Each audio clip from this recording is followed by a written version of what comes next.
watoto wanaanza kupata uelewa, kuna wakati ni kama wanataka kumzidi mama yao kwenye mambo ya simu.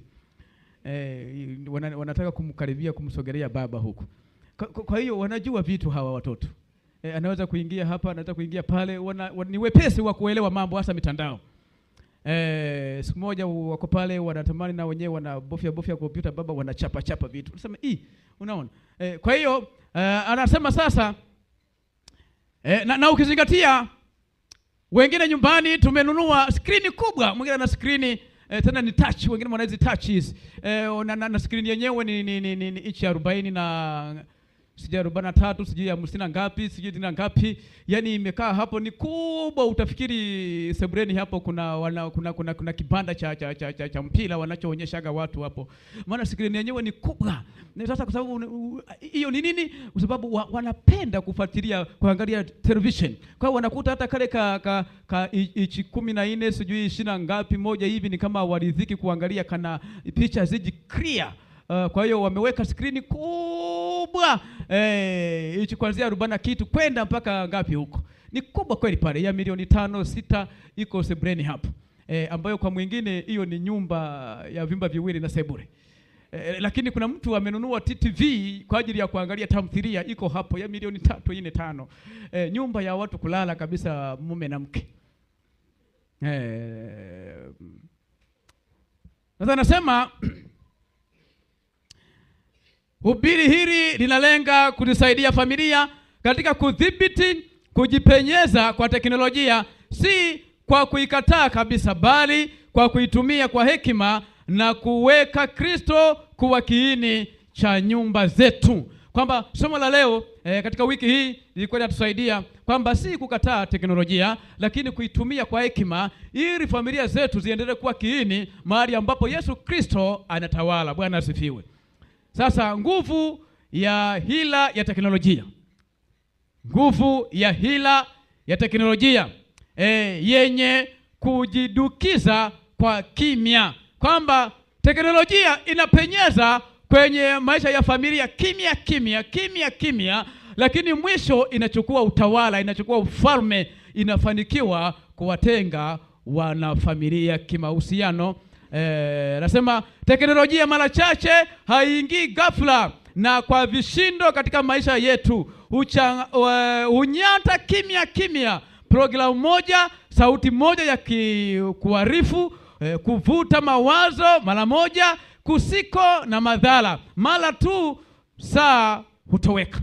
Chakula cha jioni cha familia hutoweka. Mazungumzo ya pamoja ya wanafamilia yanatoweka. Yaani kadiri inavyoingia taratibu, teknolojia inaondoa kitu kimoja baada ya nini? Ya kingine. Inaanza kuondoa hata wasaa wa ibada unatoweka. Wakati wa ibada tuko kwenye TV, tunaangalia tamthilia, tunaangalia nyimbo, tunaangalia michezo, tunaangalia taarifa ya habari. Kwa hiyo inaanza kuondoa taratibu mambo ya muhimu yanayowaleta familia pamoja. Alafu wakati wa chakula cha pamoja, mkiwa kwenye meza moja, mnakula pamoja, tayari unaondolewa na teknolojia. Mmoja anachukua chakula chake, anakaa sofa lile, mwingine sofa lile, mwingine chumbani, mwingine yuko jikoni, mwingine yuko sebreni, alafu anakula, alafu huku anaendelea kushusha jumbe kwenye WhatsApp, anasoma. Huko anakula, alafu anatabasamu. Wengine wajui nini kinachoendelea. Unaona tu mtu anacheka mwenyewe, anacheka na kopa pale ziko pale nyingi zimetupwa pale kopa, kijana anaziangalia zile kopa anacheka. Maisha yanafanya nini? Yanaendelea. Anasema Paulo alionya katika Waefeso sura ya 5 fungu lake la 11, fungu la 15 mpaka la 16.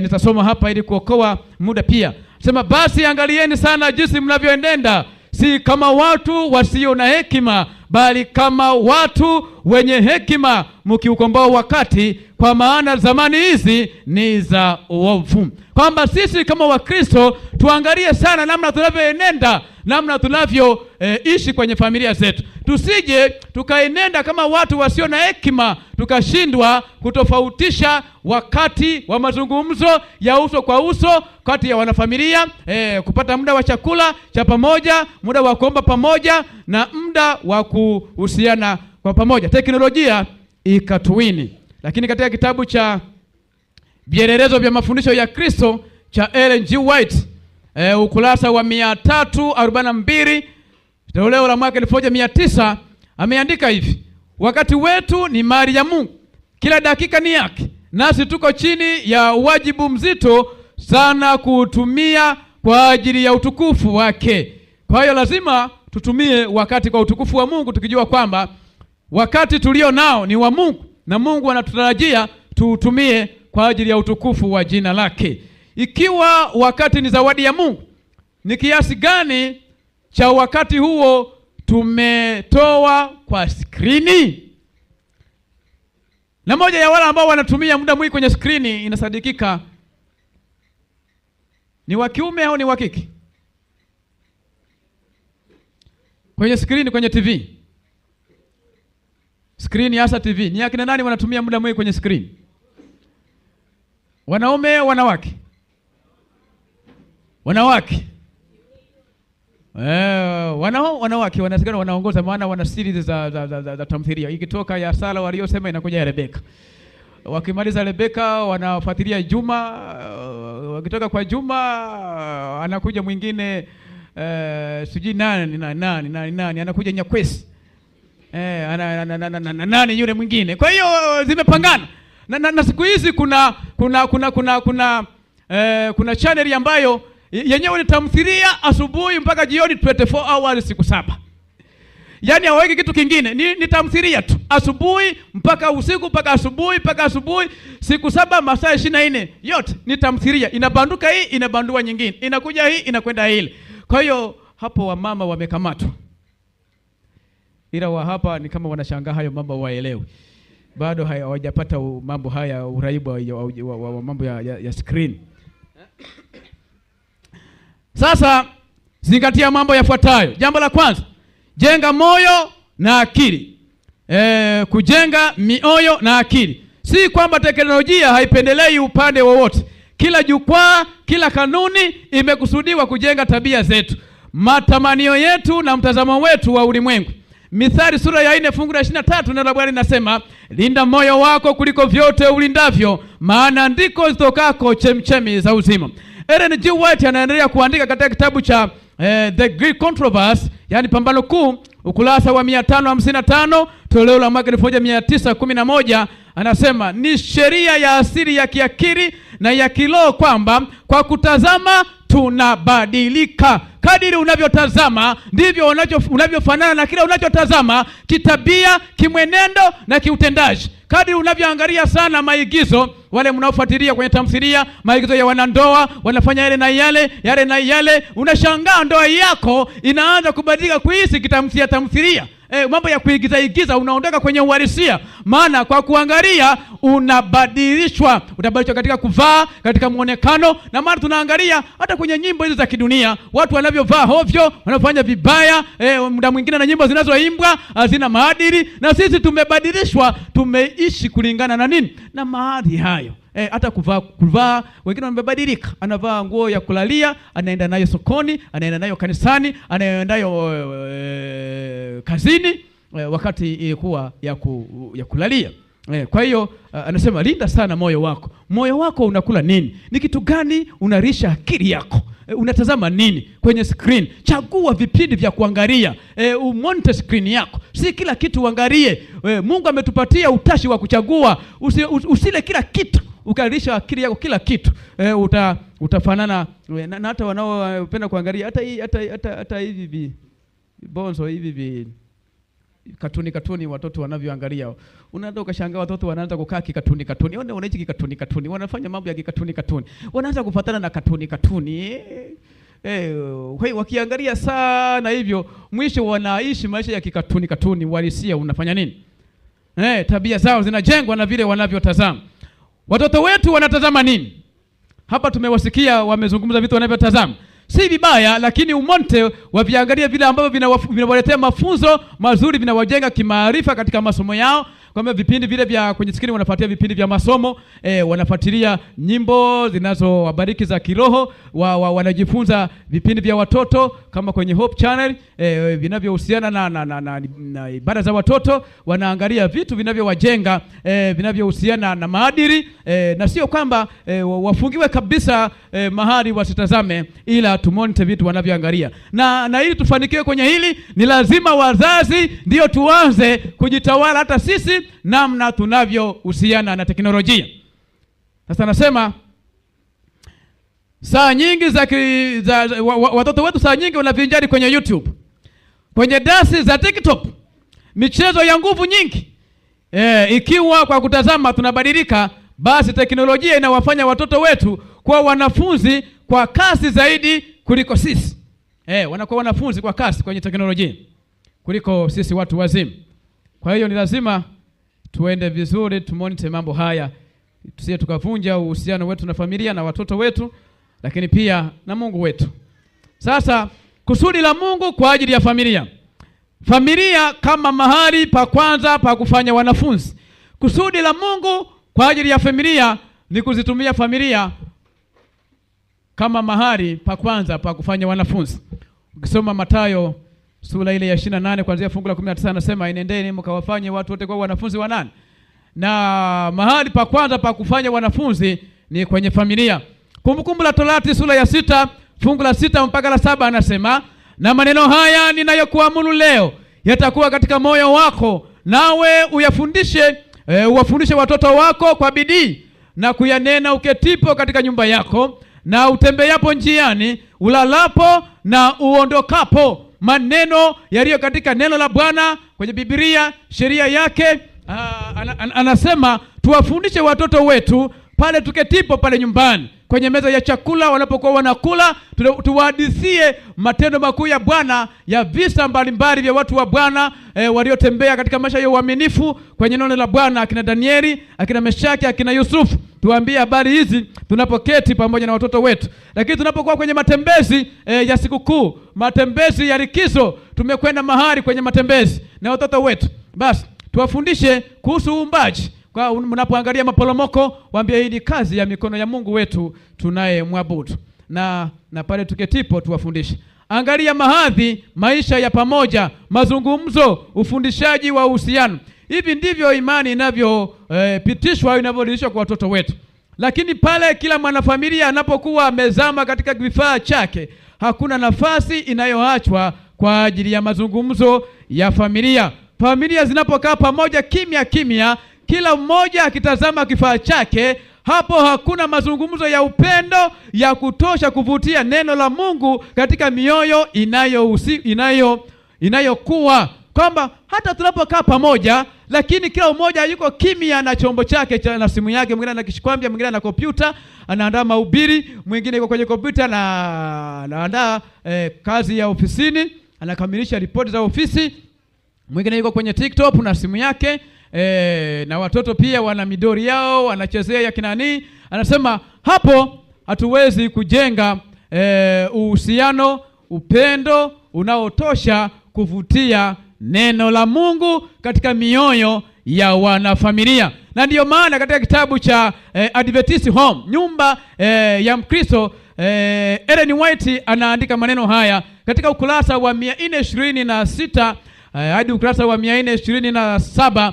Anasema tabia njema, mazungumzo ya furaha na matendo ya upendo yanafunga mioyo ya watoto kwa wazazi wao kwa kamba nyololo za upendo, na inafanya mengi katika kuifanya nyumba ipendeze kuliko mapambo adimu ambayo yanaweza kufunuliwa kwa dhahabu. Kwamba tabia njema, mazungumzo ya furaha na matendo ya upendo yanafunga mioyo ya watoto kwa wazazi wao kuliko mapambo mengi ambayo tumeyaweka kwenye nyumba zetu.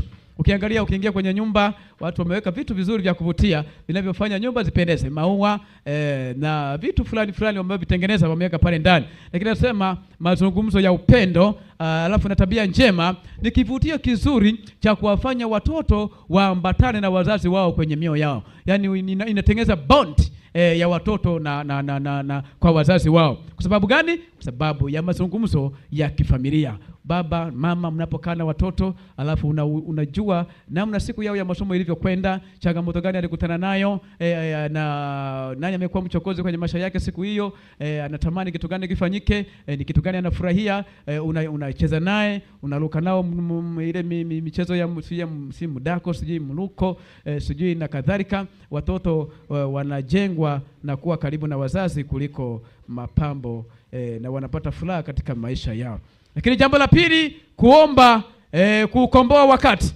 Anasema Waefeso 5 fungu la 15 mpaka 16, anasema basi angalieni sana jinsi mnavyoenenda, si kama watu wasio na hekima, bali kama watu wenye hekima, mkimkomboa wakati, maana kiukweli nyakati zinazoishi ni nyakati za nini? Za uovu. Bwana asifiwe. Bwana asifiwe. Bwana asifiwe, kanisa la nje. Ndiyo, ni lazima tuangalie namna tunavyoenenda, tusiishi kama watu tusio na hekima, wakati Bwana ametujalia hekima na maarifa namna ya kuishi katika ulimwengu wa kidijitali. Katika kitabu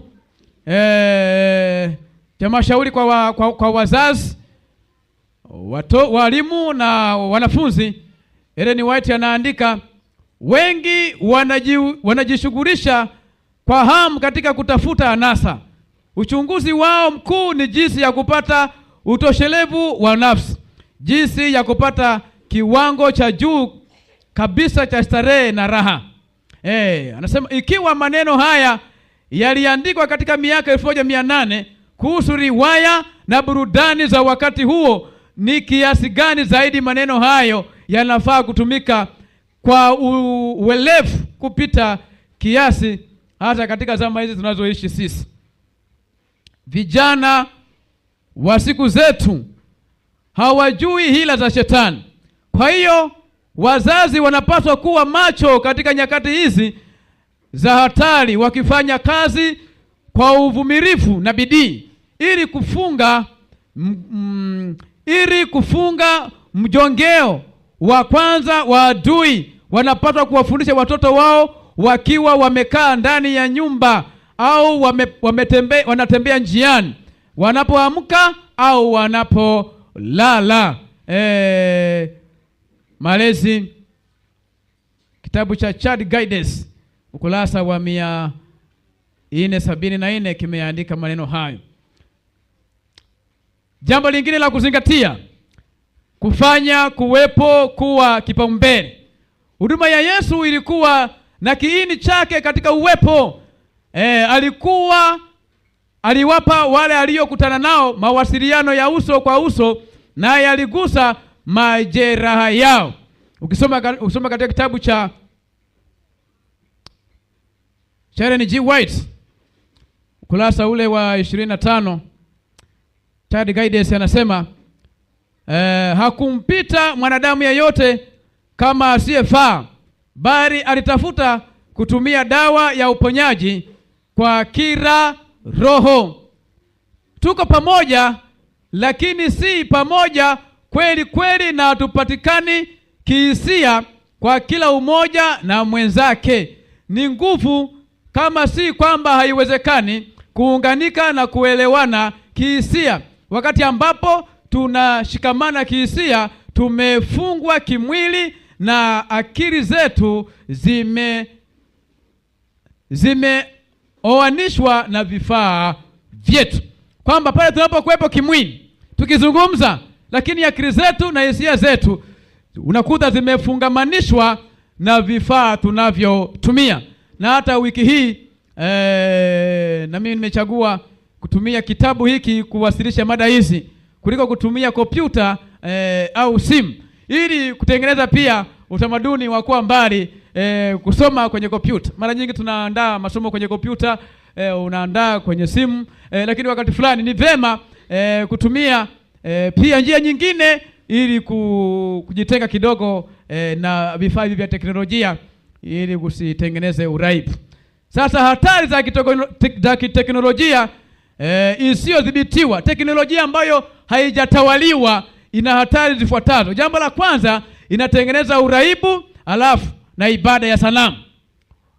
Unaifanya teknolojia, unaipatia kipaumbele, mwisho inakutengenezea tabia ya uraibu. Inakulevya, lakini pia inakuwa kama sanamu. Unaitii kile inachohitaji, unakosa paka muda wa ibada. Sasa teknolojia inakuwa kama Mungu.